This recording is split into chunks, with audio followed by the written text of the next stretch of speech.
আসসালামু আলাইকুম। দর্শক, চিন্তা করুন, গত 18 মাস ধরে তুমুল ভারত বিরোধিতার নামে যে ক্ষেত্রবিশেষে নারকীয় তাণ্ডব চলেছে এই বাংলাদেশে, সেই ভারতের প্রধানমন্ত্রী যদি বাংলাদেশে যে নতুন সরকার গঠন হতে যাচ্ছে সেই সরকারের শপথ অনুষ্ঠানে উপস্থিত থাকেন, তাহলে বিষয়টি কেমন হতে পারে? নিঃসন্দেহে এটি ইতিবাচক দিক, কিন্তু যারা বিরোধিতা করছিলেন, প্রধানমন্ত্রী হিসেবে তারেক রহমানের শপথ অনুষ্ঠানকে স্মরণীয় করে রাখতে নানান ধরনের আয়োজন চলছে এবং সেটাই স্বাভাবিক। তারই অংশ হিসেবে ভারতের প্রধানমন্ত্রী নরেন্দ্র মোদীকেও শপথ অনুষ্ঠানে উপস্থিত থাকার জন্য আমন্ত্রণ জানানোর একটা পরিকল্পনা বিএনপির পক্ষ থেকে রয়েছে। শুধু নরেন্দ্র মোদীই নন, সম্ভবত আমাদের যে প্রতিবেশী রাষ্ট্রগুলো রয়েছে তার সরকার প্রধান বা রাষ্ট্রপ্রধানদের অনেককেই আমন্ত্রণ জানানো হতে পারে। তবে নরেন্দ্র মোদীর বিষয়টি নিশ্চিত করেছেন তারেক রহমানের উপদেষ্টা মিস্টার হুমায়ুন কবির। ভারতীয় সংবাদ মাধ্যম WION-কে দেওয়া একটা সাক্ষাৎকারে তিনি এই বিষয়টি জানিয়েছেন। প্রশ্ন হচ্ছে যে, যদি সত্যিই নরেন্দ্র মোদী উপস্থিত থাকেন এই অনুষ্ঠানে, তাহলে যারা তুমুল বিরোধিতা করে আসছিল এই 18 মাস, ভারত বিরোধী রাজনীতিকে পুঁজি করে বাংলাদেশকে উল্টে পাল্টে দিচ্ছিল, সাথে ভারতকে উল্টে পাল্টে দিচ্ছিল, কী করবে তারা? আসছে সে বিষয়ে। আমরা জানি যে বিএনপির ভূমিধস বিজয়ের পরপরই শুক্রবার ভোরে ঘুম থেকে উঠেই টুইট করলেন নিজের অ্যাকাউন্ট থেকে, নরেন্দ্র মোদী বিএনপিকে শুভেচ্ছা জানালেন, শুভকামনা জানালেন এবং বাংলাদেশ ভারতের যেই সম্পর্ক সেটি আগামী দিনে অন্যরকম একটা মাত্রায় নিয়ে যাওয়ার আশাবাদ ব্যক্ত করলেন। এমনকি তিনি ইনক্লুসিভ বাংলাদেশ দেখতে চেয়েছেন, অর্থাৎ সেটি অবশ্যই আওয়ামী লীগকে মিন করে বোঝাতে চেয়েছেন যে সব দলের সমন্বয়ে একটি গণতান্ত্রিক বাংলাদেশের অগ্রযাত্রা তিনি দেখতে চান, এমনটাই মিন করেছেন। পরবর্তীতে আমরা দেখলাম যে তিনি তারেক রহমানকে ফোনও দিলেন সরাসরি এবং তিনি তার বার্তায় ভারত এবং বাংলাদেশের বহুমাত্রিক সম্পর্ক আরও শক্তিশালী করতে নতুন সরকারের সঙ্গে ভারত সরকারের কাজ করার আগ্রহের কথা তিনি জানালেন। এবং এটি যে বিএনপির যে ভূমিধস বিজয়, এর পরেই যে ভারতের এমন প্রতিক্রিয়া তা কিন্তু নয়। আমরা তো জানি যে এর আগে থেকেই বিএনপির প্রতি ভারতের একটি প্রচ্ছন্ন সমর্থন তারা ব্যক্ত করেছে সরাসরি। তারেক রহমানের দেশে ফিরে আসার বিষয়ে ভারতের একটি সহযোগিতা ছিল বলে অনেকে মনে করেন। এমনকি এই যে নির্বাচনটি হয়ে গেল, সেই নির্বাচনেও ভারতের একটি প্রভাব কাজ করেছে বলে অনেকেই মন্তব্য করছেন। কিন্তু প্রশ্ন হচ্ছে, মোদি কি সত্যিই আসবেন তারেক রহমানের শপথ অনুষ্ঠানে প্রধানমন্ত্রী হিসেবে? যদি আসেনও বা ঘণ্টা দুয়েকের ঝটিকা সফরে, তাতে নিশ্চয়ই অবাক হওয়ার কিছু থাকবে না। তার কারণ নরেন্দ্র মোদী অনেক কিছুতেই চমক দেখাতে অভ্যস্ত।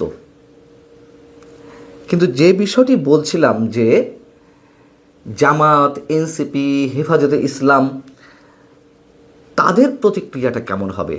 আমাদের তো নিশ্চয়ই ভুলে যাওয়ার কথা নয়, যখন 2021 সালে আওয়ামী লীগ ক্ষমতায় ছিল, তখন আমাদের স্বাধীনতার সুবর্ণ জয়ন্তী অনুষ্ঠানে আরও অনেক দেশের বা রাষ্ট্রের সরকার প্রধান কিংবা রাষ্ট্রপ্রধানদের সাথে নরেন্দ্র মোদীও বাংলাদেশে এসেছিলেন।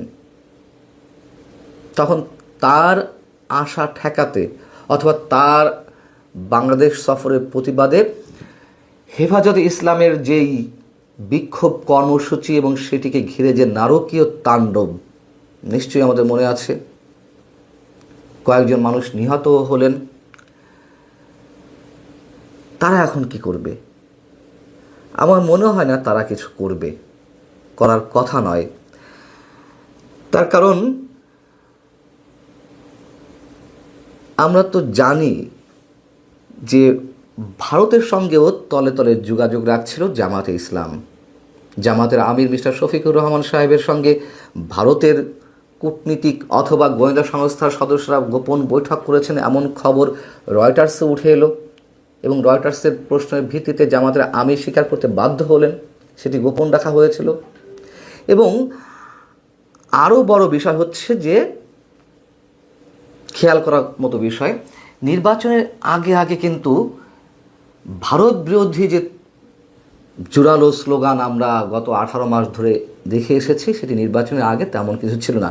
এবং এ কথাও সত্য, আমি নিশ্চিত, সেটি হেফাজতে ইসলাম হোক, জামায়াতে ইসলাম হোক অথবা এনসিপি হোক, তাদের কাউকে যদি ভারত নিশ্চয়তা দেয় যে আমরা তোমাদের ক্ষমতায় এনে দিচ্ছি, আমি বিতর্কের জায়গা থেকে বলছি, যদি এই ধরনের কোনো নিশ্চয়তা দেয়, দেখবেন তসবিহ হাতে অনেকে নরেন্দ্র মোদীর কিংবা ভারতের বন্দনা শুরু করে দিয়েছে। যদিও এটি আমাদের জন্য লজ্জার, কিন্তু আমরা তো দেখে আসছি। এখন বিএনপি নরেন্দ্র মোদীকে আমন্ত্রণ জানানোর পরিকল্পনা করেছে বা আমন্ত্রণ জানাবে, সেটির সম্পর্কে আমি নিশ্চয়ই এ ধরনের মন্তব্য করেছিলাম। বিএনপির পক্ষ থেকে যে বার্তাটি দেওয়ার চেষ্টা করা হচ্ছে, শুধু শপথ অনুষ্ঠানকে স্মরণীয় করে রাখার জন্যই যে প্রতিবেশী রাষ্ট্রগুলোর সরকার প্রধান বা রাষ্ট্রপ্রধান বা বিশেষ করে নরেন্দ্র মোদীকে আমন্ত্রণ জানানোর পরিকল্পনা করা হচ্ছে, সেখানে অন্য উদ্দেশ্য রয়েছে যে আঞ্চলিক রাষ্ট্রগুলোর সাথে বা প্রতিবেশী রাষ্ট্রগুলোর সাথে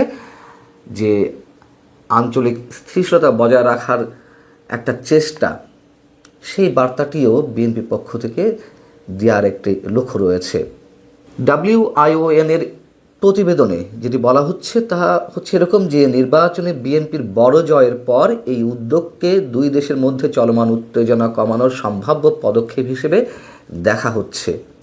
বিএনপি জাতীয় নির্বাচনের আগে থেকেই ভারতের সঙ্গে সম্পর্ক করার একটা চেষ্টা করছিল, এটাও সত্য কথা, আমরা জানি। কিন্তু এই হেফাজতে ইসলাম, জামাতে ইসলাম বা এনসিপির যে রাজনৈতিক পুঁজি, তুমুল ভারত বিরোধিতা, সেখান থেকে আসলে বিএনপি প্রকাশ্যে এমন কিছু মন্তব্য করেনি যার মাধ্যমে মানে কেউ এ ধরনের জিগির তুলতে পারে যে বিএনপিও ভারতের পূজা করছে কিংবা ভারতের দাসত্ব করছে। আসলে পূজা করা বা দাসত্ব করার কিছু এখানে তো নেই। আমাদেরকে প্রতিবেশী রাষ্ট্রগুলোর সঙ্গে সম্পর্ক রাখতে হবে, এবং ভারত নিঃসন্দেহে বৃহৎ প্রতিবেশী রাষ্ট্র, শক্তিধর প্রতিবেশী রাষ্ট্র, তার সঙ্গে তো সম্পর্ক আমাদের রাখতে হবে, এবং ভারতকেও নিঃসন্দেহে আমাদের সঙ্গে ভালো সম্পর্ক রাখতে হবে অকৃত্রিম বন্ধু হিসেবে। তো জামাত, এনসিপি এবং হেফাজত ইসলামের মতন এই যে ধর্মাশ্রয়ী রাজনৈতিক দল, যাদের সাথে পাকিস্তানের সখ্যতা আবার অন্যরকম, ভারতের সঙ্গে সখ্যতা রাখা যাবে না, কিন্তু পাকিস্তানের সঙ্গে দহর মহরম সম্পর্ক রাখা যাবে, উষ্ণ সম্পর্ক রাখা যাবে, ভাই হিসেবে ট্রিট করা যাবে, তাতে কোনো সমস্যা নেই। তো